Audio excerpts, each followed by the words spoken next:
Hello students, today in the organic chemistry our main objective is to study about fundamental concepts of organic reaction mechanism. First of all, what is organic reaction? Organic reaction starts with organic molecules और substrate molecules. Substrate वो molecule है जिसके ऊपर आके बाहर से कोई भी reagent अटैक करता है और अटैक जब करेगा तो उसके अंदर कुछ चेंजेस होंगे. चेंजेस होके एकदम से प्रोडक्ट नहीं बनता. पहले रिएक्शन स्टार्ट हुआ, रास्ते में इंटरमीडिएट स्टेजेस आई जिसमें कई चीजें बन सकती हैं, 1, 2, 3, 4. और इंटरमीडिएट स्टेज जो होती है वो थोड़े समय के लिए ही रहती है. तो थोड़े समय के बाद जैसे अटैकिंग रिएजेंट ने किसी ऑर्गेनिक मॉलिक्यूल के सरफेस के ऊपर अटैक किया, उस ऑर्गेनिक मॉलिक्यूल को हम सबस्ट्रेट के नाम से भी जानते हैं, तो we get intermediates which remain for shorter time.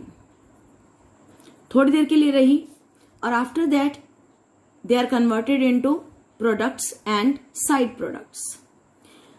ऐसा नहीं है कि हमेशा मेन प्रोडक्ट ही बनता है, हो सकता है एक मेन प्रोडक्ट हो पर साइड प्रोडक्ट भी साथ में बनते हैं. लेकिन ऑर्गेनिक केमिस्ट्री में we focus only on the main product.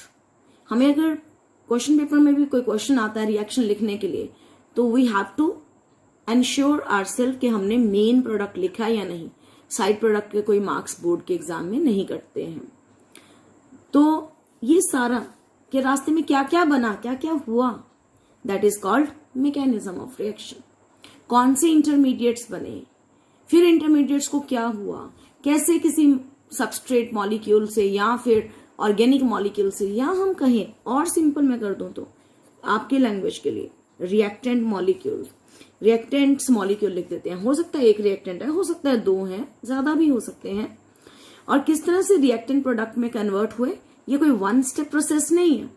ये एक स्टेप में हो सकता है पर नहीं भी हो सकता. तो रास्ते में पर जो ऑर्गेनिक मॉलिक्यूल है उनके रास्ते में कोई ना कोई तो इंटरमीडिएट बनेगा ही.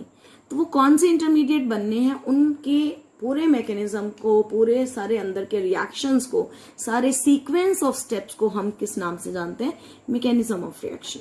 तो मैकेनिज्म ऑफ रिएक्शन के अंदर क्या होता है students, steps, sequence of steps होता है जिनके अंदर हम इलेक्ट्रॉन मूवमेंट भी शो करते हैं कि इलेक्ट्रॉन कहां से कहां जा रहे हैं, अटैक कहां से कहां हो रहा है, बॉन्ड किसका टूट रहा है, कितने बॉन्ड टूट रहे हैं, कैसे टूट रहे हैं, कौन से न्यू बॉन्ड्स बन रहे हैं.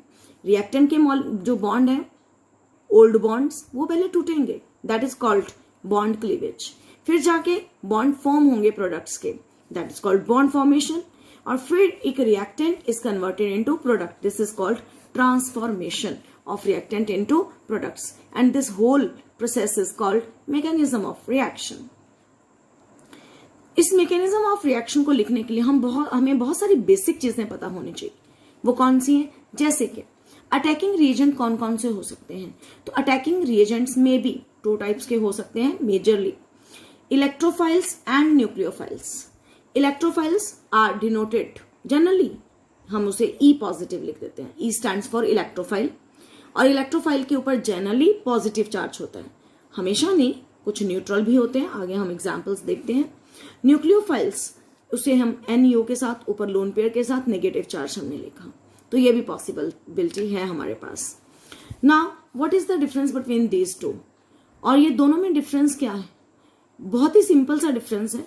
जो इलेक्ट्रोफाइल्स होते हैं नाम से ही क्लियर है, electro means electron, file means love करना.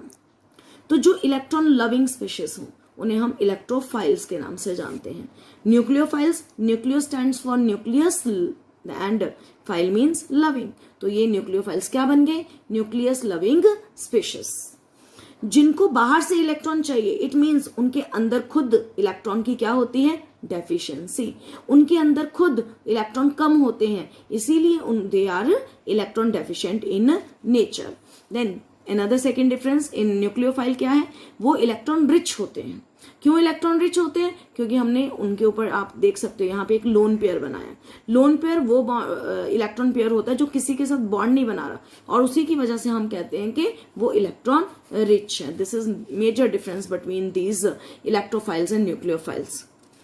नाउ जिन चीजों के पास, जिन भी केमिकल स्पीशीज के पास इलेक्ट्रॉन्स की कमी होती है, always they act as Lewis acids, और जिनके पास ज्यादा होते हैं they act as Lewis bases. Lewis acids किसी से इलेक्ट्रॉन लेते हैं, जबकि लेविस बेसिस दूसरे को इलेक्ट्रॉन डोनेट करते हैं। जानेंगे अगर इनके पास इलेक्ट्रॉन की कमी है तो ये कहां पे जाके अटैक करेंगे, जहां पर इलेक्ट्रॉन डेंसिटी ज्यादा होगी कि कुछ इलेक्ट्रॉन्स इनको भी मिल जाए। और ये कहां पे अटैक करते हैं, जहां पे इलेक्ट्रॉन डेंसिटी कम होगी, क्योंकि खुद इनके पास इलेक्ट्रॉन ज्यादा होते हैं। देखो एक डोनर है, एक जो होता है डोनेट करने वाला, कौन डोनेट कर सकता है, जिसके पास खुद ज्यादा पैसे होंगे वही एक बेगर को दे सकता है ना। तो इस तरह से ये जो न्यूक्लियोफाइल है वो लेविस बेस की तरह एक्ट कर रहा है। ये एक रिच पर्सन है जो कि किसको इलेक्ट्रॉन डोनेट करेगा, जहां पे भी इलेक्ट्रॉन डेंसिटी कम नजर आएगी। नेक्स्ट डिफरेंस ये है कि ये जो इलेक्ट्रोफाइल्स हैं पॉजिटिवली चार्ज भी हो सकते हैं, न्यूट्रल भी हो सकते हैं। पॉजिटिवली चार्ज में कौन से हमने एग्जांपल्स लिखे हैं, हाइड्रोजन आयन, क्लोरोनियम आयन। इसे हम जब भी क्लोरीन के ऊपर पॉजिटिव चार्ज होगा हम इसे क्लोरोनियम आयन के नाम से जानेंगे।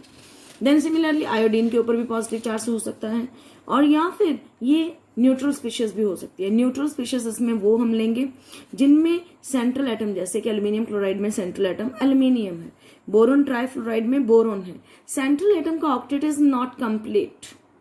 तो ऐसे स्पीशीज जिनका ऑक्टेट पूरा नहीं है, यहाँ aluminium is surrounded by only 6 electrons, यहाँ boron is surrounded by only 6 electrons.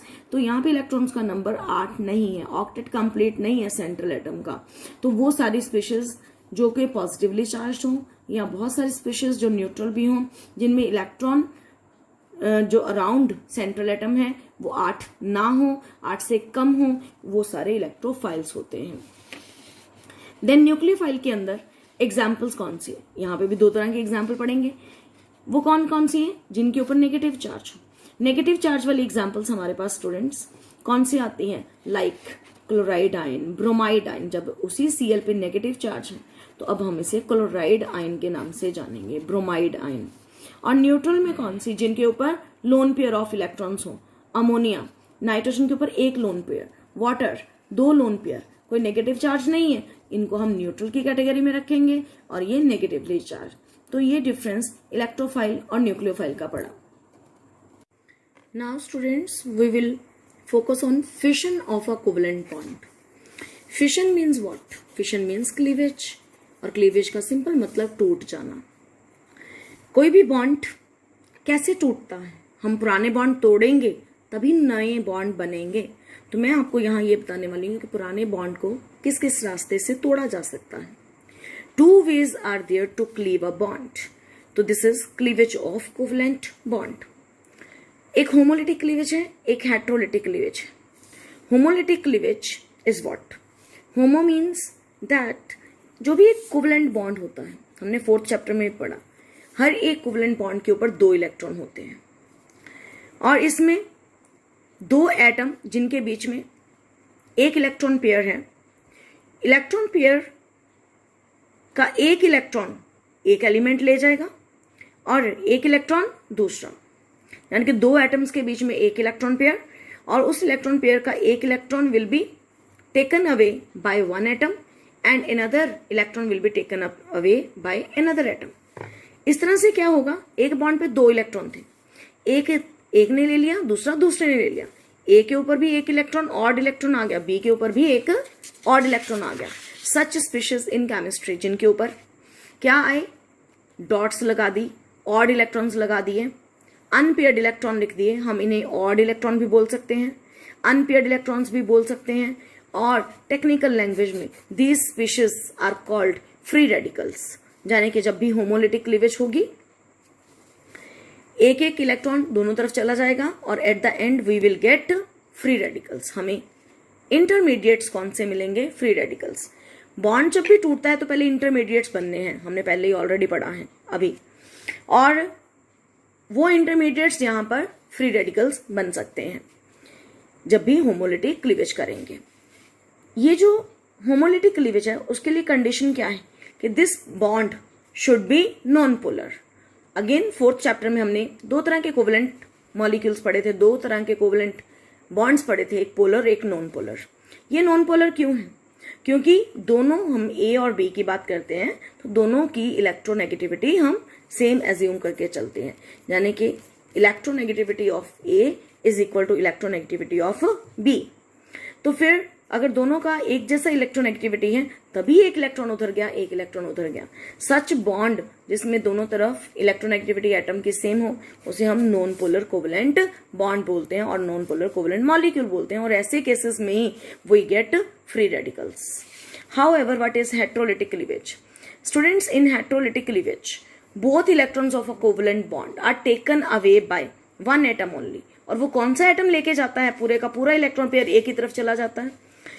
तो वहां पे हमारे पास एक ही कंडीशन है, जिस एटम की इलेक्ट्रोनेगेटिविटी ज्यादा होगी।